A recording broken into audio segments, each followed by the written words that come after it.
आणि आता बातमी पुण्यातून आहे। नसरापूरच्या घटनेला 24 तास उलटूनही बाल हक्क आयोगाने दखल न घेतल्याने पुन्हा एकदा कुटुंबीय आक्रमक झालेत। नवले पूल इथं कुटुंबियांकडून रास्ता रोको आंदोलनाला सुरुवात झाली आहे। या घडीची मोठी अपडेट आपण पाहतोय। नसरापूर घटनेला 24 तास उलटल्यानंतर सुद्धा बाल हक्क आयोगाने दखल न घेतल्यामुळे कुटुंबीय आणि ग्रामस्थ आक्रमक आहेत।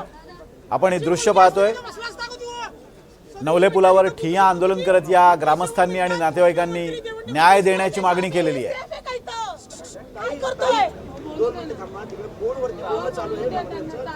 रुपाली पाटील आणि संगीता तिवारी या दोन महिला नेत्या तिथे दाखल झालेल्या आहेत। आता कुटुंबियांची आणि ग्रामस्थांची भेट घेत आहेत। त्यांच्याकडे आपली कैफियत मांडताना हे ग्रामस्थ आणि नातेवाईक दिसत आहेत।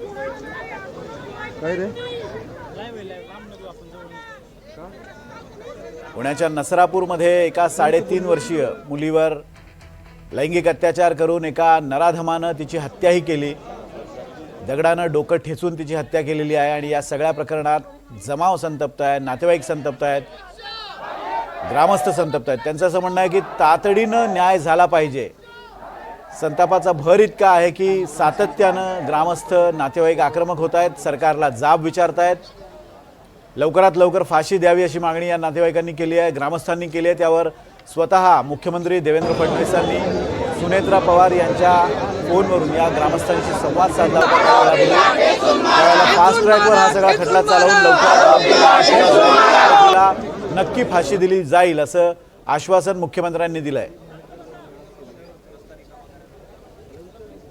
नसरापूर प्रकरणातील आरोपी विरोधात आता नागरिक आक्रमक झालेत। अजिंक्य धायगुडे आपले प्रतिनिधी आपल्या सोबत याविषयी बोलण्यासाठी आहेत। अजिंक्य, सध्या परिस्थिती अशी आहे की मगाशी थोडीशी कमी गर्दी दिसत होती, आता गर्दी वाढत चाललेली आहे। काही राजकीय नेते सुद्धा तिथे जशा रुपाली ठोंबरे आहेत, संगीता तिवारी आहेत, हे सुद्धा पोहोचलेले आहेत। मागे काही गाड्या उभ्या दिसत आहेत। सध्याची तिथली परिस्थिती काय?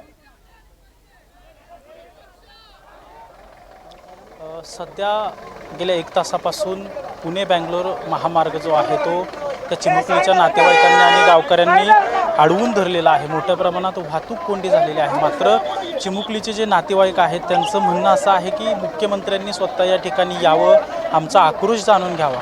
खरं तर दुपारी मुख्यमंत्र्यांनी या सगळ्या लोकांशी संवाद देखील साधला होता। मात्र नंतर चिमुकलीच्या काही नातेवाईकांकडून बाल हक्क आयोगाला संपर्क केला गेला, मात्र बाल हक्क आयोगाला या सगळ्या प्रकरणाची माहितीच नसल्याचं या चिमुकलीच्या नातेवाईकांना कळल्यानंतर हे सगळे नातेवाईक जे आहेत ते संतापले। आणि खरं तर 24 तासांपूर्वी ही सगळी घटना घडली।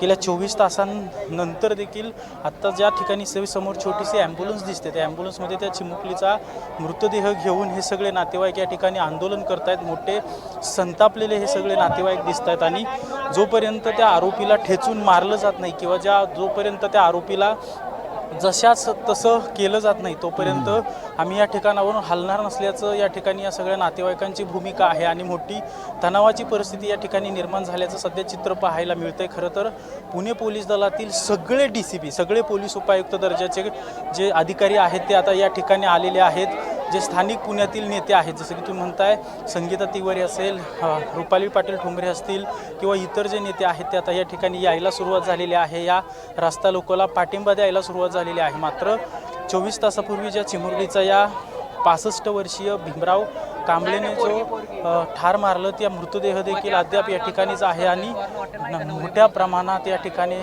नातेवाईक जे आहेत ते संतापलेले आपल्याला पाहायला मिळत आहेत। खरं तर आता पोलिसांपुढे मोठं चित्र हे सगळं उभं राहिलेलं आहे। पोलीस देखील आता चक्रावलेले आहेत की यामध्ये कशा प्रकारे तोडगा काढला जाऊ शकतो, कारण की हा राष्ट्रीय महामार्ग आहे। मोठ्या प्रमाणात या राष्ट्रीय महामार्गावरून वाहतूक होत असते आणि ही सगळी वाहतूक जी आहे ती गेल्या 1 तासापासून या सगळ्या नातेवाईकांनी थांबवून ठेवलेली आहे। आणि मोठा आक्रोश या ठिकाणी आपल्याला पाहायला मिळतोय। भावपूर्ण वातावरणात हे सगळं सध्या आंदोलन जे आहे ते सुरू असल्याचं आपल्याला पाहायला मिळतंय। नसरापूरमधील जे पंचक्रोशीतील नागरिक असतील किंवा या चिमुकलीचे नातेवाईक असतील ते आता हळूहळू इकडे यायला लागलेले आहेत। मगाशी गर्दी जर आपण पाहिली तर यापूर्वी गर्दी कमी होती, मात्र आता हळूहळू या ठिकाणी आंदोलनास्थळी गर्दी देखील मोठ्या प्रमाणात वाढू लागलेली आहे। पोलिसांकडून हे सगळ्या लोकांना समजवण्याचा प्रयत्न केला जातोय, मात्र सध्या तरी हे सगळे जे नातेवाईक आहेत चिमुकलीचे ते ऐकण्याच्या मनस्थितीत नाही आहेत। त्यामुळे ते त्यांच्या आंदोलनावर ठाम असल्याचं सध्या सांगितलं जातं आणि जवळपास 1 तास होत आलेला आहे हा महामार्ग थांबवलेला आहे। पाहावं लागेल की कशा प्रकारे आता पोलीस यंत्रणा जी आहे ती पुढची पावलं उचलते, कारण की काल देखील देखील रात्रीच्या वेळी या सगळ्या संतप्त जमावाने महामार्ग अडवला होता. मात्र तो पुणे शहरात नव्हता, तर तो चेलाडीच्या ठिकाणी सगळा महामार्ग अडवला होता. मात्र आता पुणे शहरातच नवले ब्रिजच्या शेजारीच हे सगळे आता आंदोलन सुरू झालेलं आहे.